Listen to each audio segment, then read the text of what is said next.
This is a story of just absolute insanity, obsession, love, the dangers of online dating.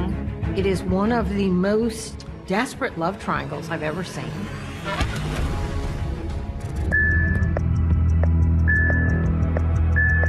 My phone starts blowing up with texts from Carrie.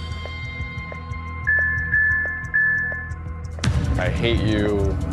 You ruined my life. They've been dating for just 2 weeks. And he couldn't believe that this woman that had just seemed so easygoing was this deranged. She was flat out stalking him. Carrie's rage seems to be focused on his ex-girlfriend, Liz. Call her right now and tell her you hate her. She's a whore, otherwise I'm gonna kill her. This investigation is about to pick a... Actually been dead this entire time? I mean, what? Almost too crazy to be true, except it's all true.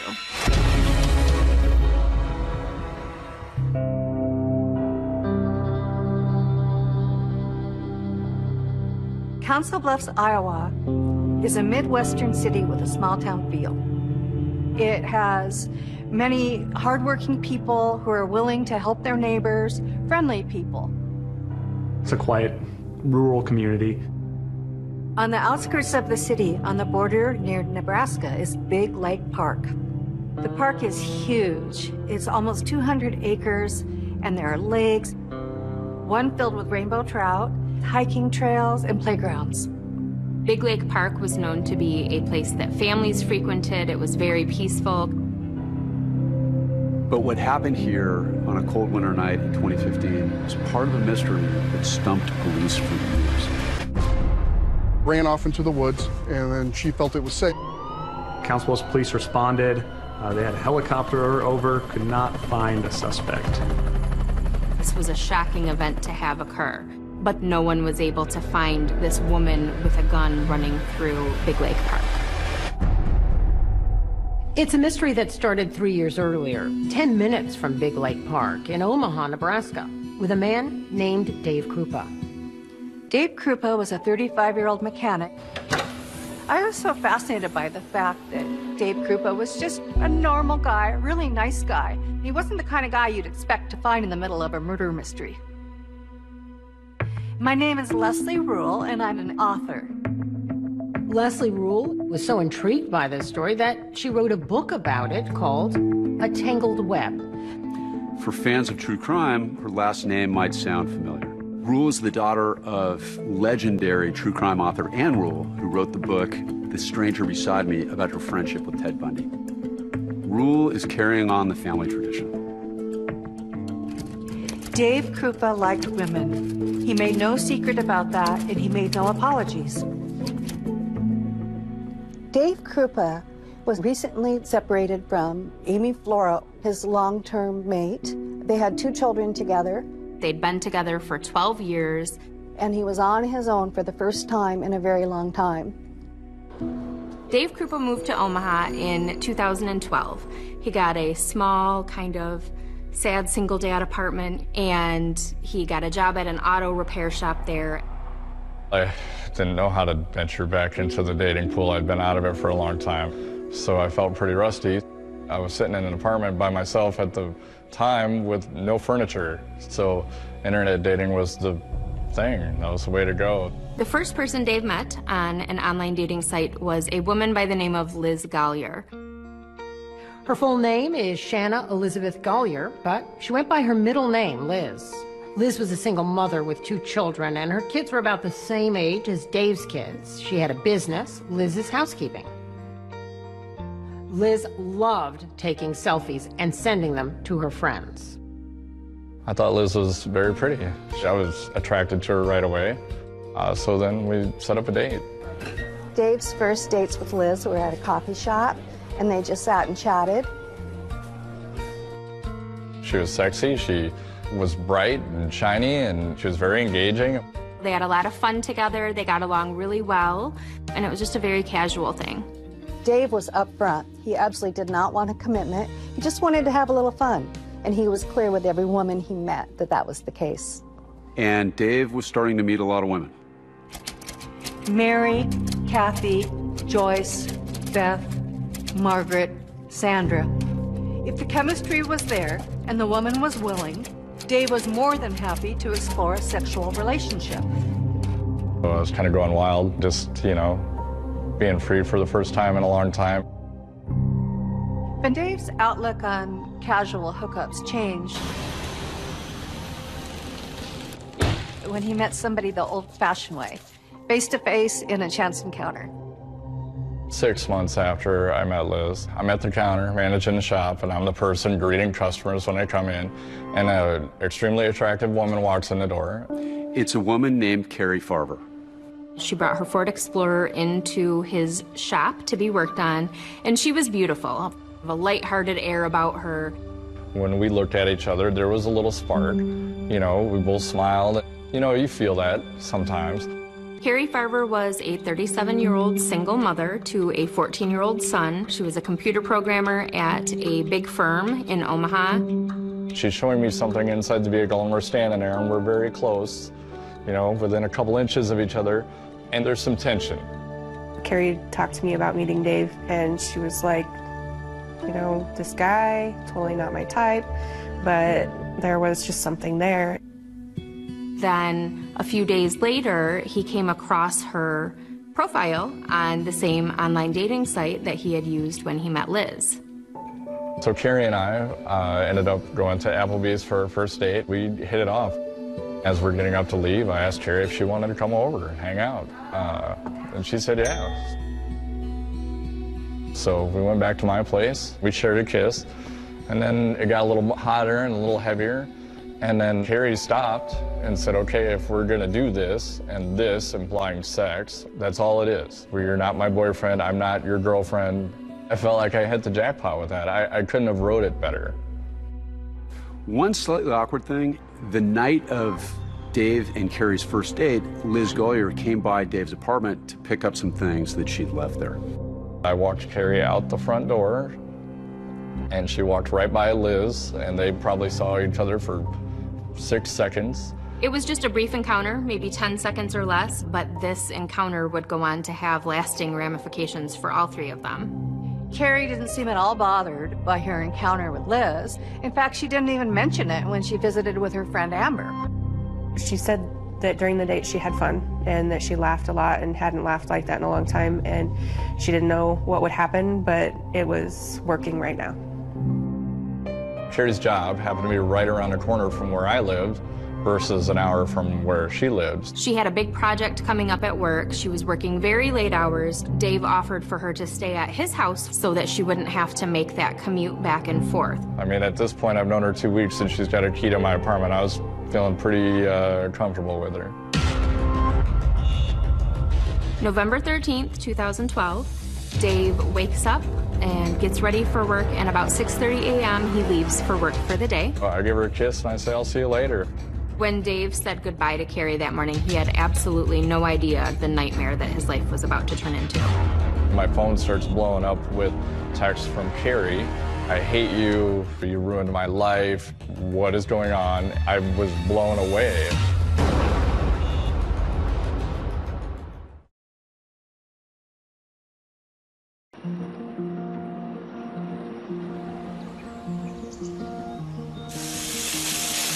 November 13th, 2012. Dave Krupa wakes up and gets ready for work. And about 6:30 a.m., he gives Carrie a kiss and he leaves for work for the day. Carrie Farver was his girlfriend of 2 weeks, and they were getting along so well that she sometimes spent the night at his apartment. It was conveniently close to her work, which was just half a mile away. She's on the couch, got her laptop out, she's doing her thing. So I got to go to work, so I give her a kiss and I say, I'll see you later. I had expected to see Carrie that evening. Mid-morning, Dave received a text, and he glanced at it. It was a message from Carrie. She texts me and says, let's move in together, which was very left field because we had already talked about that not happening. As soon as I can, I text her back and say, I'm not interested, I can't do that. We haven't known each other nearly long enough for that.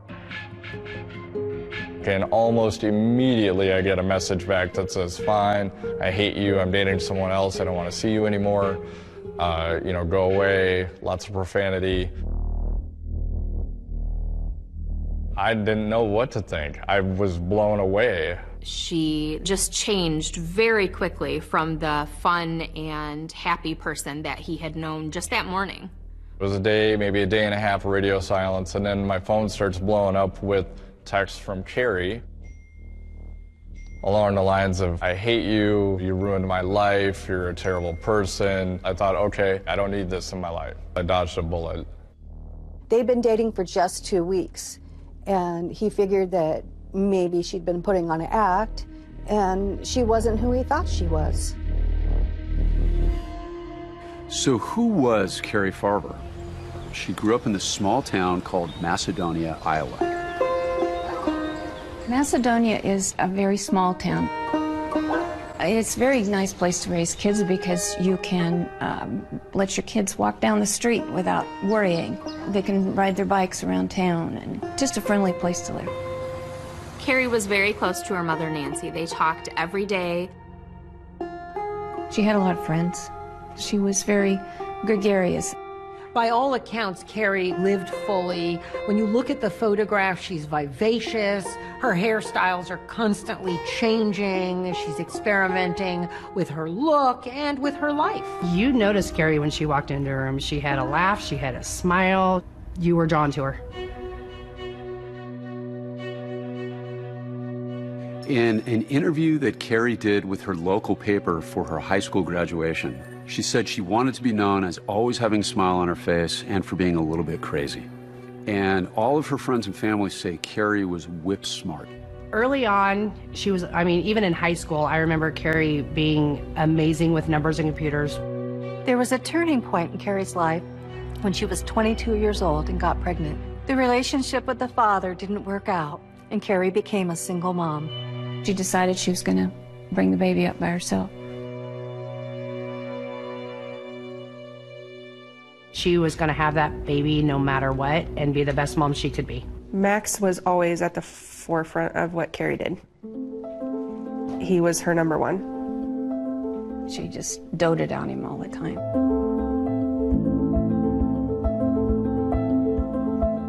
But I think she was a little overwhelmed just being on her own in her late 20s. She started developing depression.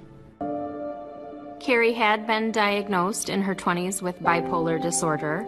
There was one point when she just pretty much was underneath the covers for a good week, maybe 10 days. She was scared about it, but at the same time knew that she was taking all the steps that she needed to keep it in check and under control. She had been seeing therapists and was on medication. There was a couple of times when she would stop taking the medication because she said, Mom, I feel like I'm just numb. But by 2012, Carrie was in a very good place. She landed a good job as a computer programmer. She was super excited and talked a lot about how that was going to be kind of a life changer for her and for Max, being able to provide in a better way.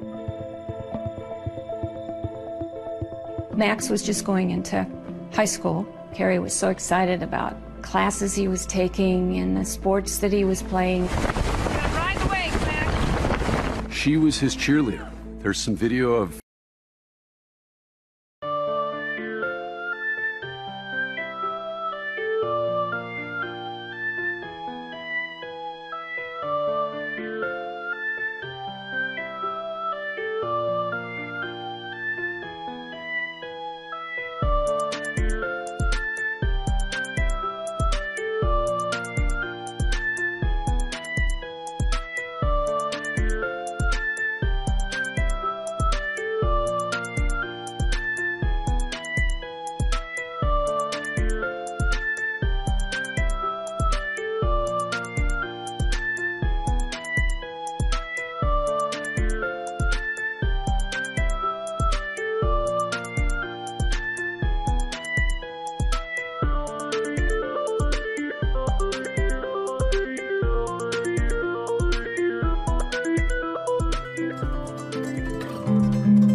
Carrie urging on Max as he's water skiing.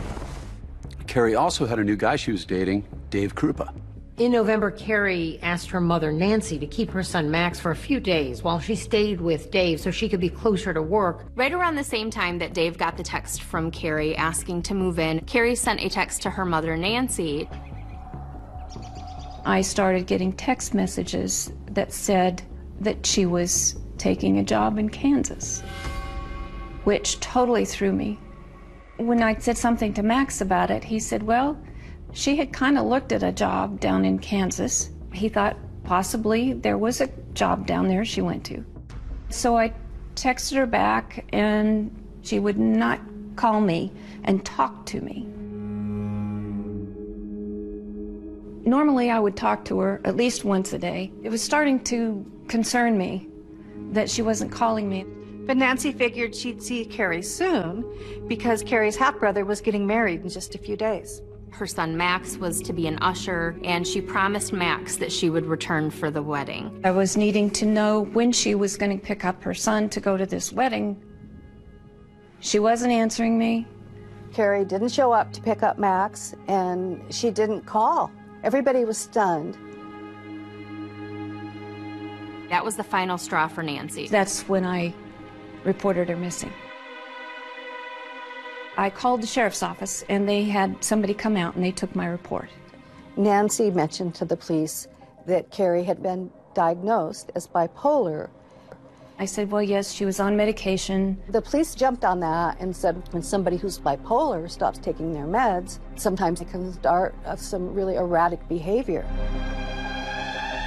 They didn't take it too seriously. She was a grown woman. She was still communicating with people. I just wasn't getting a very urgent reaction from the police, and they just weren't concerned about it. Things are going to get stranger and scarier. Carrie writes, my favorite thing to do is stand outside your window and stare at you.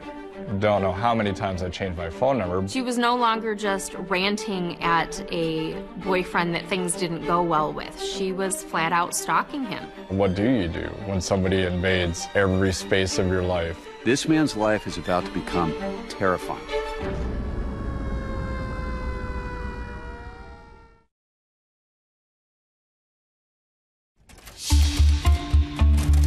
What had he done to make her hate him so much? In the space of a couple of hours, she had gone from what seemed like the perfect woman to a spiteful, foul-mouthed nut. Carrie Farber's nowhere to be found. Her family is bewildered, and the police are suspecting she might be having some sort of breakdown.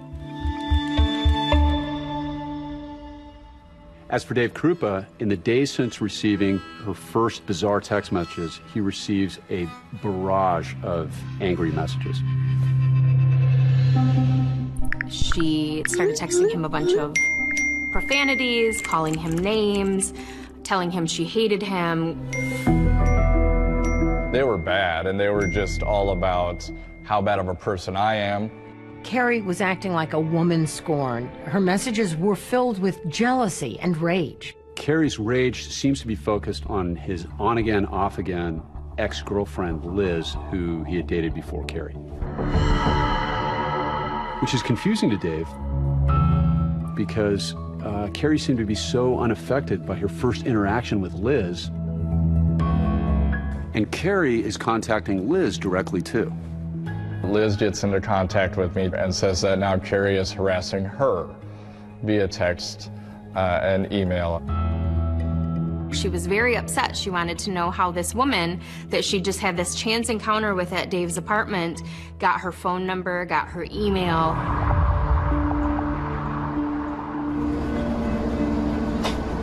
One day, Liz arrived home from work to find that her garage had been vandalized. Upon pulling into the garage, she found that someone had written "Pour from Dave" on the inside of her garage in spray paint. Liz calls the police and files a report. When Liz tells police that the common link between herself and Carrie is Dave Krupa, they decide to pay him a visit. The police show up at my work looking for me. and they didn't look very friendly. I was the last known person, or at least the assumed last person, to see her. As soon as they're looking at me with those policeman eyes, that got me pretty rattled. You know, I pulled out my phone and said, no, she's lost her mind. She's going crazy. She's harassing me. Their tone certainly changed from an accusatory one to, oh, okay, we've seen this before. Meanwhile, back in Iowa, Carrie's mom doesn't know about any of this. All she knows is that her daughter's missing. Carrie's mother had filed the missing person report with the police, and she was becoming increasingly concerned with each passing day. In the weeks after she left, Carrie was still communicating with her family. She would send text messages to her mother, Nancy. When I'd get text messages, I would just say, please call me. I just need to hear your voice. And she would say, well, this has got to be good enough for you. And Maxwell started getting texts saying, we're going to be moving you down to Kansas. You're going to go to school down there. And he was really scared. It was just shocking to me. Nancy is so concerned that she takes over guardianship of Max in Carrie's absence. In addition to her brother's wedding, Carrie was missing more family events. She was absent for her own birthday. She missed Thanksgiving. She wasn't around when her son Max turned 15. She even missed her own father's funeral. And when she didn't come home for that, her mother knew that something was very, very wrong. Carrie texted, I'm sorry I missed the funeral. Nancy responded, the only way I will know that this is you is if you call me and I hear your voice. The weather had changed and was starting to get colder. We went into her house, and I noticed her winter coat was sitting on the chair. And I thought, she doesn't have any warm clothes with her. What is she going to do? How is she getting along? Where is she eating? What is she doing? It was terrifying. It was scary not knowing where she is. Okay, maybe she had gone off her meds. There had been times in the past when she had thought, maybe I don't need these. The text got mean at one point, too, and saying that I wasn't a good mother and that I was controlling. In the middle of that bleak winter, only one thing was certain. People were afraid. While Carrie's family was afraid for her, Dave Krupa was growing afraid of her. I would regularly receive 60 plus texts a day, 100 emails a day. It was not uncommon. And as far as phone calls, hundreds of hundreds. And I'd changed phone numbers so many times, it was ridiculous. Carrie would refer to Liz in her messages. She is nothing. She's a fat cow. She looks like she lost her puppy. Maybe she'll do us all a favor and kill herself. LOL. She wrote to Liz, if you don't keep your hands and lips off my man, I will hurt you. And she seems to be everywhere. On one specific occasion, I was sitting in my lazy boy with my feet up, watching TV, trying to relax, and it's nighttime. And I get a text saying, I see you, you're sitting in your chair with your feet propped up, wearing a blue shirt, and those things were true. She was no longer just ranting at a boyfriend that things didn't go well with. She was flat out stalking him. Carrie writes, my favorite thing to do is stand outside your window and stare at you. Then finally, there's a clue. One night in January, about 2 months after all of this started, Dave came home from work and there was a vehicle in the parking lot. He got closer to the vehicle and he recognized it to be Carrie's Ford Explorer because he knew it very well. That was how they met. He had worked on the vehicle.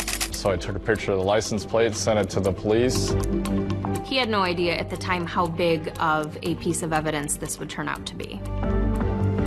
It had one perfect fingerprint on it.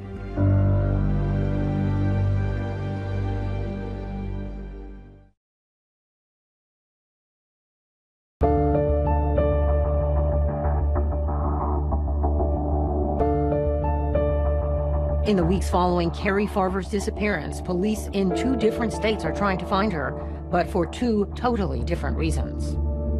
The police in Iowa are looking for Carrie Farver as a missing person. But less than 5 miles away in Nebraska, just across the Missouri River, police are looking for Carrie Farver as a stalker, somebody that is harassing Dave Krupa and Liz Gollier. They're all trying to find Carrie Farver. The best clue so far is Dave's discovery of Carrie's Ford Explorer. The police searched the car and they found no fingerprints except for one. There was a mint container found in the car that had one perfect fingerprint on it. But that fingerprint didn't match Carrie, and it didn't match anyone in the FBI's national database. So that lead, so far, is a bust. But Carrie's mother, Nancy, doesn't need evidence. She knew in her gut that something had happened to her child.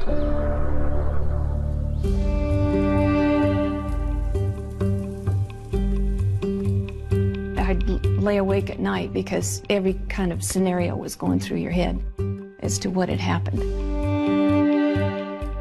After Carrie's father, Dennis, died, Nancy Rainey had a dream.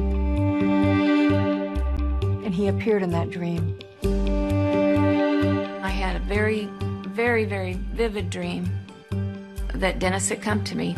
And he said, "Nancy, don't worry about her.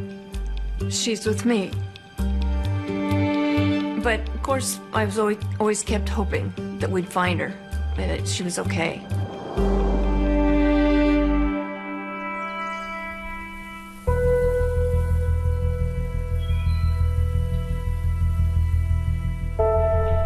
And then about 5 months after Carrie disappeared, Nancy gets this astounding phone call.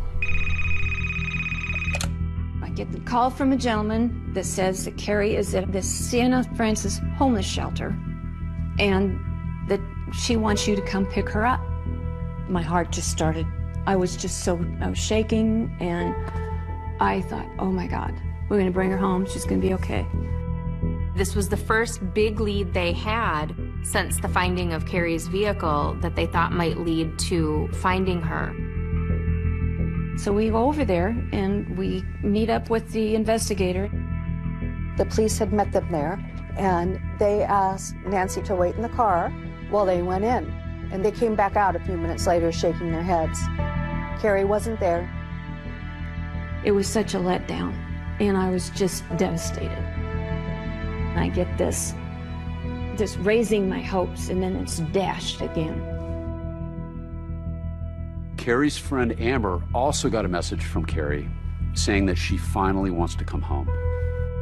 She said, "Hey, I made a really big mistake, and I took off for a while, and I'm ready to come home now." And I was like, "I'm here. Let's get you home." I could never get her to say that she would meet me anywhere. Carrie's son Max is losing hope, but just in case, he reached out to his mom on Facebook. All it said was hi, and she immediately wrote him back, "Hey little man, how are you?" He asked her to answer 3 questions to prove that it was really her. What his middle name was, what the name of their first boxer was, and what his best friend's name was. And she never responded to that message. Then Carrie posts on Facebook, "I've answered enough questions to prove myself. I'm not missing, I just don't want to come home right now."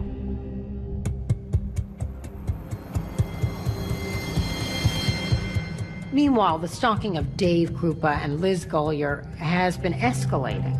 As the months went on, he'd received thousands of texts and emails threatening him. The messages said things like, "I hate you so much I want to drive a knife through your heart. Hey, lose so am I ruining your life yet?" Dave and Liz referred to Carrie as Crazy Carrie. That was what we would say, Crazy Cherry. Oh, Crazy Cherry this. Oh, I got another email from Crazy Cherry. The trauma that they were both going through brought them back together, and they started dating again. Rude, hostile messages come into both of their phones as they're both together. It was actually extremely common for us to be hanging out, and both of our phones would start blowing up with text messages and emails from Carrie. He had to admit he was impressed by Liz's loyalty. She was pissed at him for inviting a lunatic into their lives, but she was still there. And as this is going on, Dave is becoming almost numb to all this crazy stuff that's happening almost every day. I get an email, and it's a picture of what looks like Liz tied up in the trunk of a car, and it says, I have Liz tied up in the trunk of the car, and you need to call her right now and tell her you hate her. She's a whore, otherwise I'm going to kill her. I call Liz, and I say, hey, you're not tied up in the trunk of a car, are you? No, haha. All right, good night. And at that point, it was just another day. It wasn't even shocking anymore. Carrie even emailed Dave with a link to an obituary for Liz. In it, she writes, I didn't know her very well, except that she was a whore and a man-stealer. Thank God she is gone. But as crazy as a fake obituary is, things get even creepier and deadlier.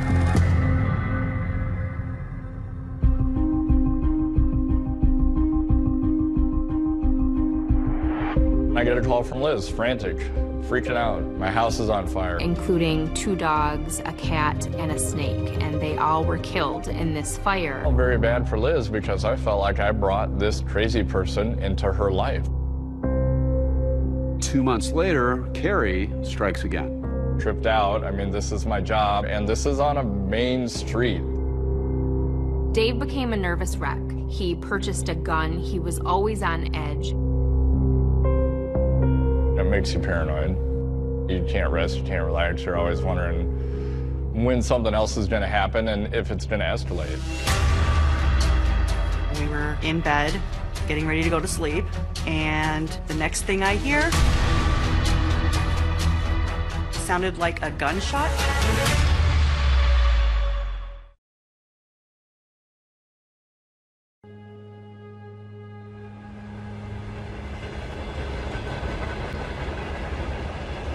On the 1-year anniversary of their first date, Carrie Farber sends Dave Krupa a message, to my husband. The email included The stalking at that point was quite apparent that she had been in and around the building. Dave Krupa and Liz Gollier have been the focus of Carrie's stalking for over a year now. And this has bonded them, but their relationship isn't really serious. We were seeing each other, but she was doing her thing and I was doing mine. Dave has actively been trying to meet other women online, but it seems that Carrie doesn't want that to happen. One woman who I never actually met, she spent 5 minutes on my Facebook, and that was all it took. She was a target, threatened to be killed, threatened to have their children killed. It was insanity. Carrie seems to be monitoring his every move and keeping a close eye on his female friends. In January of 2014, I drove from Sioux Falls to Omaha to visit with Dave. I have known Dave since high school. Dave and I have just always had a special connection. We've always been more than friends. We were in the living room of the apartment, just chatting old times. Within a couple of hours, his phone was going crazy. Apparently, Carrie saw her come in. I actually got a text to the effect of, I see you in there with that whore.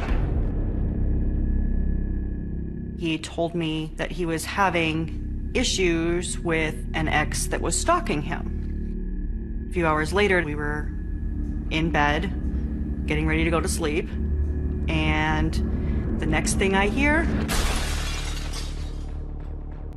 sounded like a gunshot to me, which was actually a brick being thrown through the bathroom window. I was in a panic. I didn't know what was happening. Police, they came over and talked to Dave for a few minutes. After the police left, Dave had me get into the car with him, and he said he needed to go check on Liz because Carrie had threatened Liz in the past prior to this incident with me. Despite all this drama, Liz Gollier is not scared off, and she and Dave try to just kind of go on with their lives. Even going on a double date with her friend Cherokee. They were great together, Dave and Liz. They joked around. I know Liz wanted more, but she wasn't that type of person that was gonna push herself onto someone. The stalking by Carrie is this dark cloud in their lives. They've been trying to get help from investigators for more than a year, but nothing puts a stop to the harassment. And it's not just Dave and Liz that are being harassed. Dave's ex and the mother of his children, Amy Flora, was also getting threatening messages from Carrie, calling her all sorts of names. I thought Amy was probably going to kill me because she got drug into it. Mentally, it was a huge strain on everybody involved. Nothing was being done about it. The police had dropped it off at some point, so it was just something I had to deal with. Being stalked and harassed was just part of life. The case had become cold.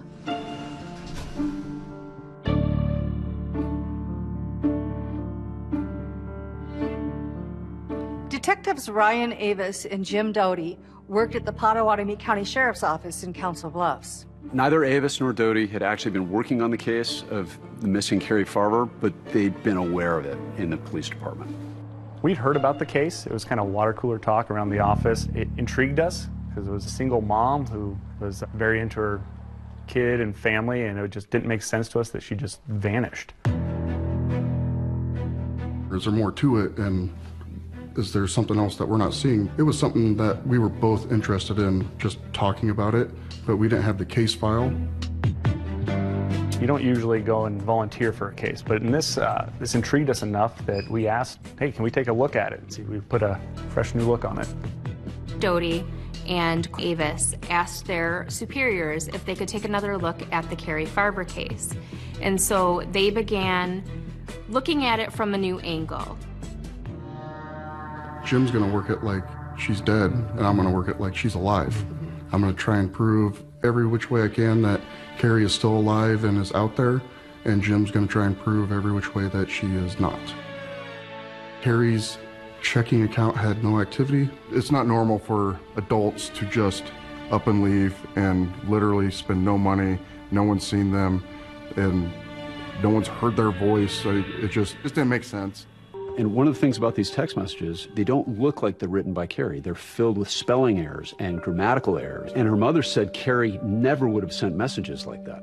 Detectives Doty and Avis were aware that Carrie had been diagnosed as bipolar, but they didn't think it had anything to do with why she went missing.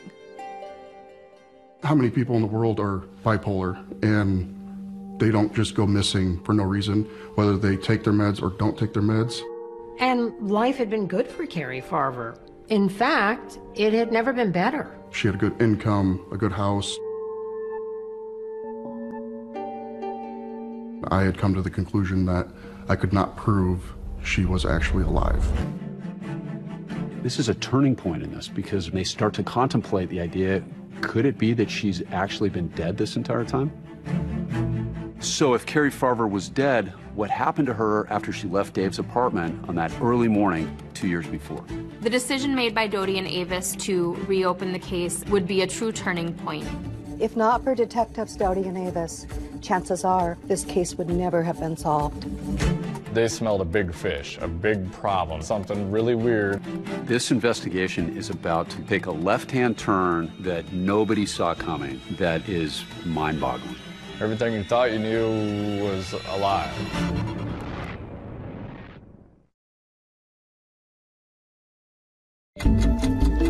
This is a bizarre and twisted case of a fatal attraction. It's about an obsessive woman that would stop at nothing to get what she wanted. It was just another one of her schemes to bring Dave back into her life and make herself look like a victim. How did I not see anything? How could I be so naive or so stupid or so gullible? It changed this from a missing persons investigation, and now it's a homicide investigation. Is there anyone that you think would want to hurt Carrie? How could this person do this to my daughter? For what reason?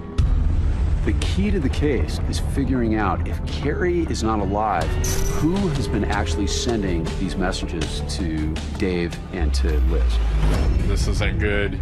Now this person is armed. They've already proven to be dangerous. It was like the killer wanted to keep a keepsake of what she had done. It was just chilling. Holy Christ, this is despicable. With no body, no murder weapon, no witnesses. I mean, what?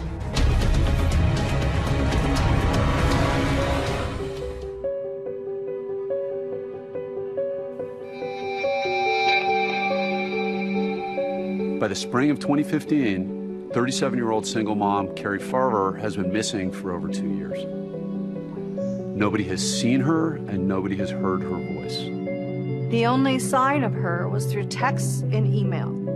These include hundreds of violent and threatening text messages sent to her ex, Dave Krupa, and his on-again, off-again girlfriend, Liz Gollier, also known as Shanna. A lot of people thought she'd just gone off her meds and she was, you know, just went off the deep end and left. But I knew that that's not what happened. Carrie's mother, Nancy, is convinced that something terrible has happened to her daughter. Nancy was really frustrated. She felt the police weren't taking her concerns seriously. While maternal